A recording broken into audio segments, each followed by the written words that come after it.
I had a dream. The sky is red in the dream. Supermarket is empty. Everyone is robbing like crazy. A boy for the last bucket of instant noodles hit another boy on the ground. A girl ran out with a box of mineral water, being dragged back by the hair from behind. I'm standing in the middle of the shelf, holding a pack of compressed cookies. Don't know where to run. Then I woke up. It's quiet in the dorm at 4:17 in the morning. I pick up my phone, see a news feed.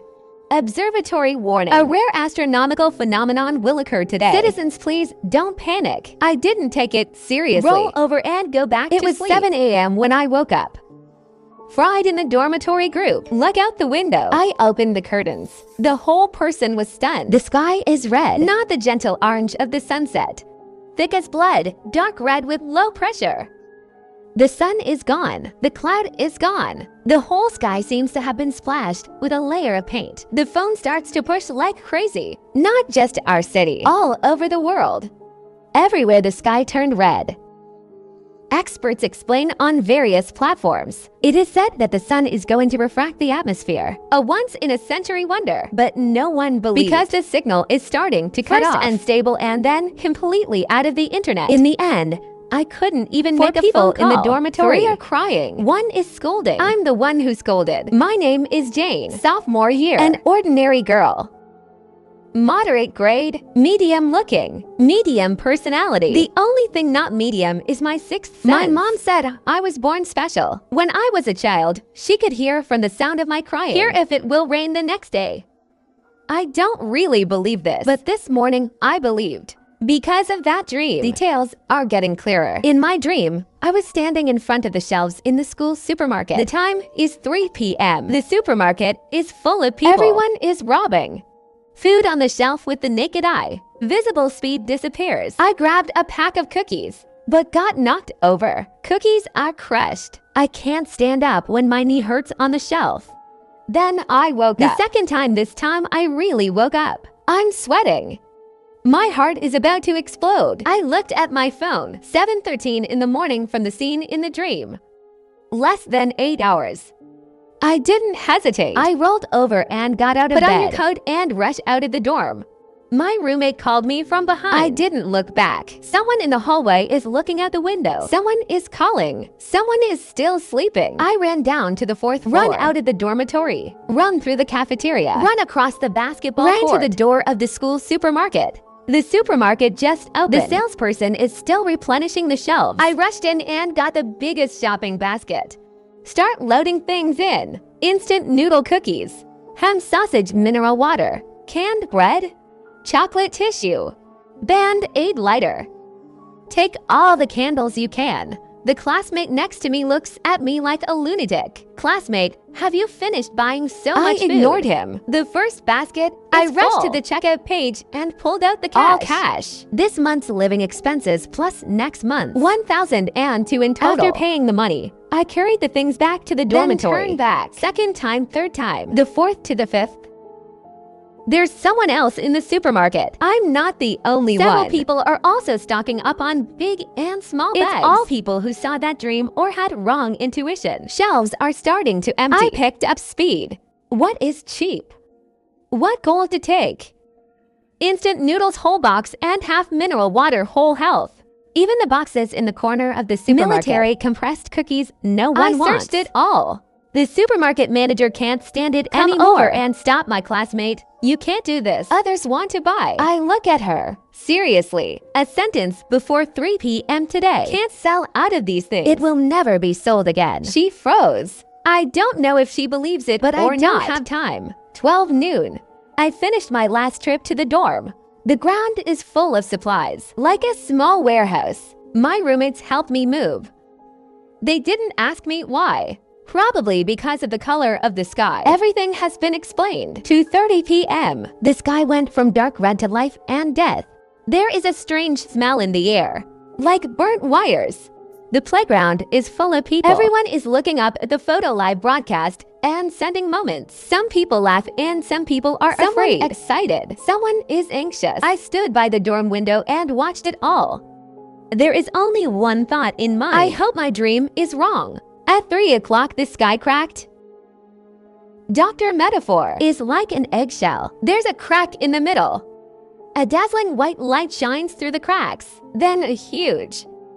Screaming like fingernails scraping a blackboard. Everyone covered their ears. Squat down. The white light lasted about 10 seconds, then disappeared. The sky is red again, but something is different. I looked down at my phone and there was no signal. The lights in the hallway went out. The air conditioner stopped. The elevator stopped. The whole building fell into an eerie silence. Only the wind and the screams in the distance. I opened the window and looked down. The playground was full of people just now. Empty now. No one left. People are missing. Only cell phones left on the ground. School bags and shoes scattered all over the place, like being erased by something in an instant. I heard someone crying downstairs. Someone is calling mom. Someone is screaming. I closed the window. Turn around and look at the supplies on the floor of the dormitory. Take a deep breath. Roommates are there. The faces of the three are as white as paper. Lips are shaking. Speechless. I crouched down and opened a box of mine. One person handed a bottle of spring water. Listen to me from now on. The first day was the messiest. Someone is crying in the dormitory. Someone is knocking on the door. Someone tried to run out to find someone and never came back. I don't know what's going on outside, but I remember a detail in the dream. Don't go out. Don't go out for at least the first 3 days. I don't know why, but I believe we locked the door. Hold bookcases and suitcases against windows. The word rice was taped with tape, although I don't know if it will work. We ordered 12 boxes of mineral water. 8 boxes of instant noodles, 4 boxes of ham sausage, 2 boxes of compressed cookies, and some miscellaneous snacks. And daily necessities. 4 people eat sparingly. No problem for a month. Less crying the next day. More screaming. Someone downstairs is calling for help. I lay down by the window and looked down. Saw a man running on the playground. What's chasing after? Not human, not animal. Is a shadow. Like fog, but thicker than fog. Like smoke, but heavier than smoke. He chased the man. Not fast, but not slow. The man ran more than 100 Suddenly meters. Stopped. Stiff body. Then it fell down like the power was cut off. The shadows are gone. Nothing is left on the ground. I took a step back. Closed the window. Don't look outside, I said to my roommate. The third day was quiet. Too quiet. The whole building is like a tomb. Even the sound of breathing is noisy. We know there are other people in the building, but no one speaks. No one moves. Everyone hides in the room, like a frightened rabbit. Fourth night. Someone knocked on our door. No ordinary knock on the door. It's 3 stops. Repeatedly, very regular. Not in a hurry. We looked at each other. No one made a sound. A voice came from outside. Girls are young. Anyone with a crying voice. Please open the door. I have something to eat. I can exchange food. Roommate Sharon soft-hearted to open the door. I grabbed her. Shake your head. It's not that I'm cruel. It's another detail I remember from the dream. Don't open the door to strangers. At least not for the first 7 days. In the end, the most dangerous thing is not those things. The girl outside knocked for 5 minutes and left. I heard him go to the door next door. The same 3 times. The same plea. No one next door responded. He kept going. The sound is getting farther and farther. The next morning, I went downstairs to fetch water. There is running water at the end of the corridor. Although I don't know when it will stop. When I got to the corner of the 3rd floor, I saw that girl.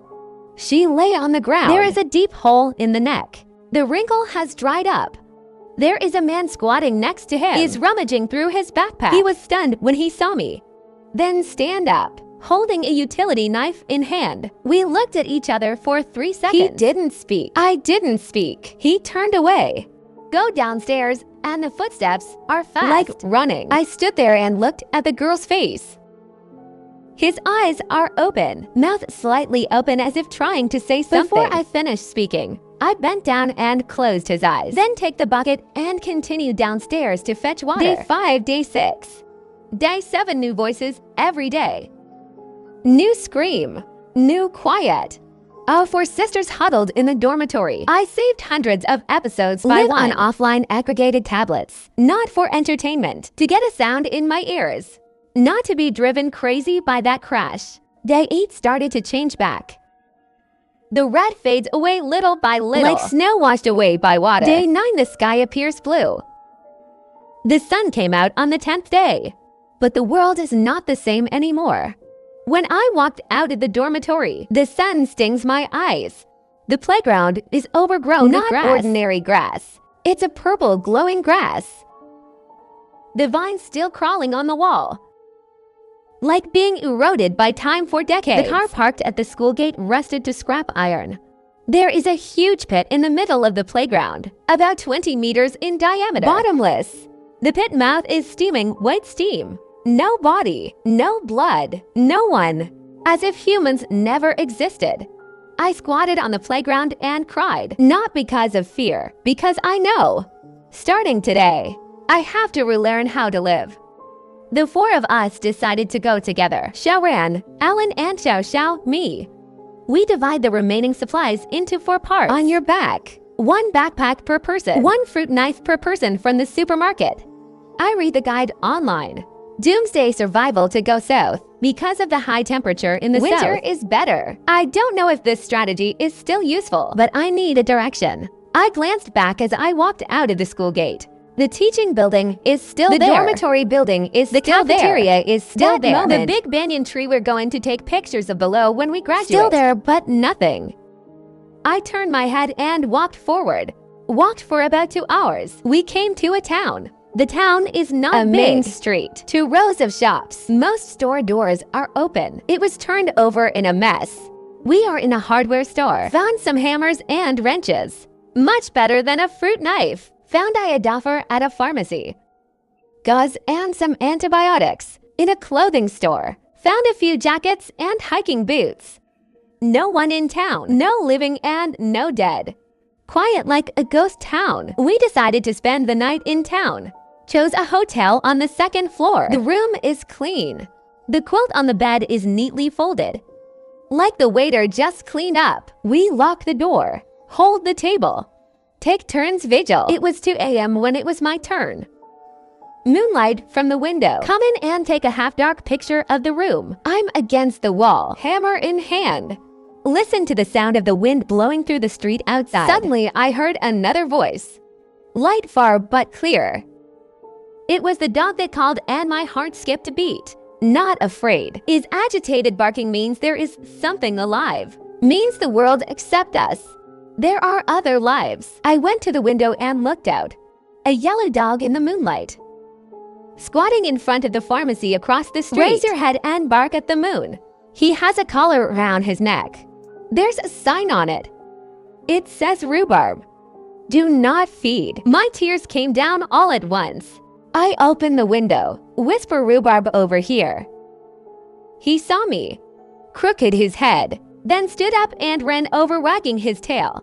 He ran downstairs to the hotel, squatting at the door. Look up at me. Tail wagging like a propeller. I ran downstairs, opened the door and squat down. Reached out and touched his head. His hair is dirty, injured. But the eyes are bright, tongue sticking out. He licked my hand. Then lie down at my feet. Put your head on my shoe. Close your eyes. He probably hasn't seen anyone in a long time. When we left the next morning. Rhubarb, follow us. Not follow me, is to follow everyone. Walk at the front of the line, like a lead dog. Little novel he may have been left by his master. Been waiting for the master to come back. Xiaoran said his master may no longer be in this world. I said no matter what. He's with us now. We keep going south. Walk through empty town after empty town. Over one mountain after another covered with purple weeds. I met that shadow once. We hid in an abandoned bus. Cover your mouth. The atmosphere dare not come out. Shadows drifted past the car window like a thick fog. No shape, no sound. Rhubarb huddled in my arms, trembling all over, but not called. He is very smart, knowing it will lead to trouble. Day 23, the person we see is not alone. It's a group of about 20 or 30 people around the door of a building. Old and young, male and female. When they see us, everyone stopped. An old man in the front holds a flag. It says with a red flag that there is food in the bomb lock. Drug bed. We stand where we are. I don't know if I should walk over or turn around and run. Rhubarb ran out of my feet. Run to the group. He ran to the old man, wagging his tail and jumping up to lick his hand. Old man crouched down, touched his head, then looked up and smiled at us. That smile is ordinary, even a little ugly. How many teeth are missing? Wrinkles on the face like walnut shells. But at that moment, I think that's the most beautiful smile in the world. I looked back at Sharon. Harlem takes a small look. There are tears in their eyes. Let's go, I said. We walked over.